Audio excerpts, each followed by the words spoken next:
या बुनय्या अक़िमिस्सलाता वअमुर बिल मअरूफ़ि वन्ह अनिल मुनकरि वस्बिर अला मा असाबक इन्न ज़ालिका मिन अज़्मिल उमूर। अये मेरे बेटे, नमाज कायम रख और अच्छी बात का हुक्म दे और बुरी बात से मना कर, और तुझे जो मुसीबत आए उस पर सब्र कर, बेशक ये हिम्मत वाले कामों में से है। ನನ್ನ ಮುದ್ದು ಮಗನೇ, ನಮಾಜನ್ನು ವಿಧಿವತ್ತಾಗಿ ನಿರ್ವಹಿಸು, ಒಳಿತನ್ನು ಬೋಧಿಸು, ಕೆಡುಕನ್ನು ತಡೆ, ನಿನಗೆ ತಟ್ಟಿದ ಕಷ್ಟಕ್ಕೆ सहने तालु। इस आयत करीमा से पता चलता है कि एक बाप की नसीहत अपनी औलाद के सिलसिले में क्या होनी चाहिए।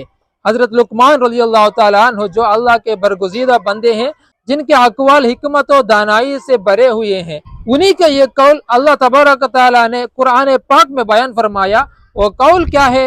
वो कौल यही तो है कि अय मेरे बेटे, नमाज कायम कर, अच्छी बातों का हुक्म दे।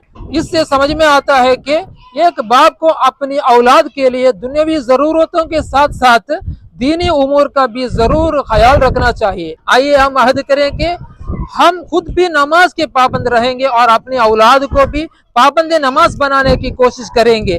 अल्लाह ताला हमें और हमारी औलाद को और हमारे तमाम अहले खाना को नमाज की पाबंदी करने की तौफीक अता फरमाए। आमीन या रब्बल आलमीन।